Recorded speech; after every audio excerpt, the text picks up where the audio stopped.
Hey, welcome to Digging into the Bible. My name is Jim Barnard. This is a production of Tiller Coaching.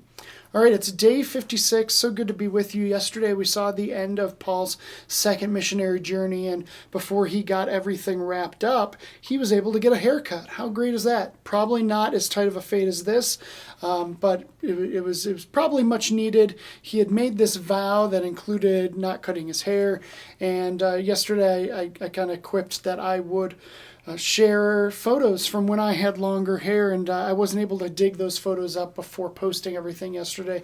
So I want to make good on that. If you're watching on YouTube, you are currently looking at a couple photos from about 10 years ago when my little boy Anderson was born. He spent 26 days in the NICU, and for some of those days he was jaundiced, so he had to spend some time under this blue bilirubin light. So you've got this nice blue effect with these tasty locks, and I hope you enjoyed that. If you're listening on a podcast service, I'm so sorry that you missed out.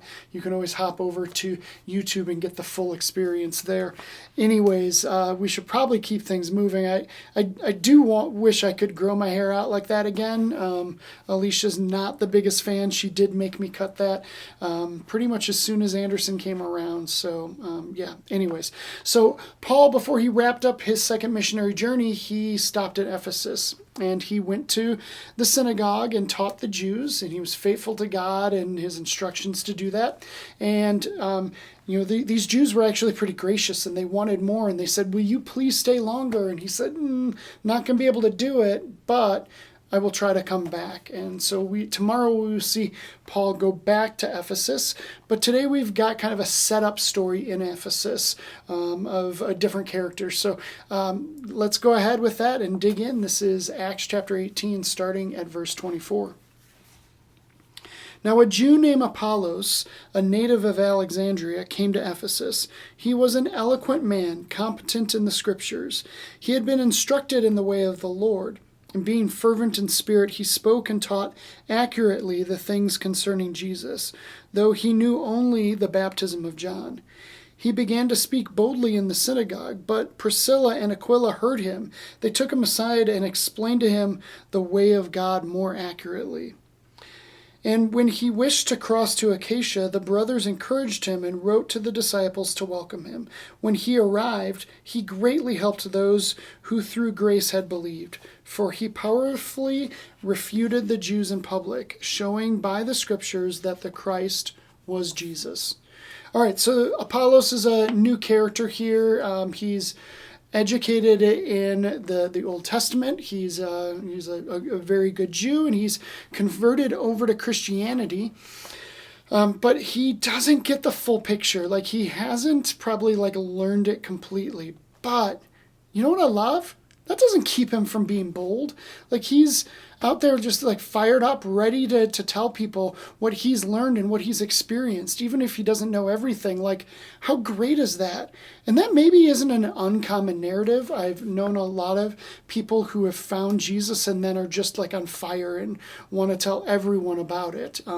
And there's nothing wrong with that. I actually so appreciate that because I don't think you have to be a Bible scholar to share the truth about Jesus. Now, what's great is, there's a body of believers. There are people that are more experienced, less experienced, more eloquent in speaking, less eloquent.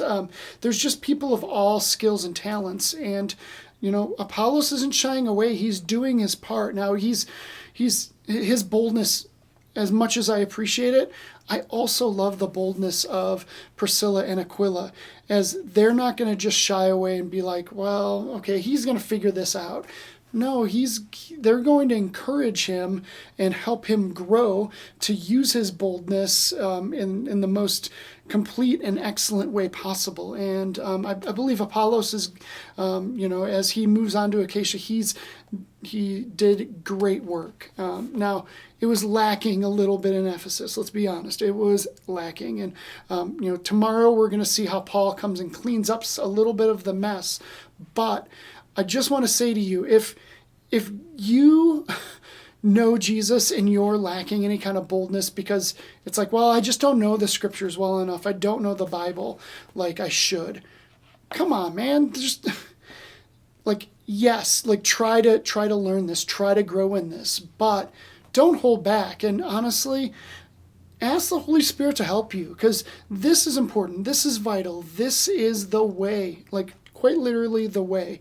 And, there's going to be other wiser, more experienced believers. I don't know why I air quoted believers, but professional Christians who will be there to help you, and just trust that God is going to do his work in the midst of your ministry. So you don't have to be a Bible scholar.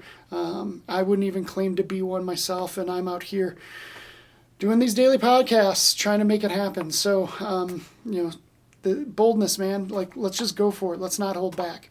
All right, that's what I have for today. Thanks for watching. Thanks for listening. I'll see you tomorrow as we see what's going to happen in Ephesus as Paul really gets his third missionary journey kicked off. I will see you then.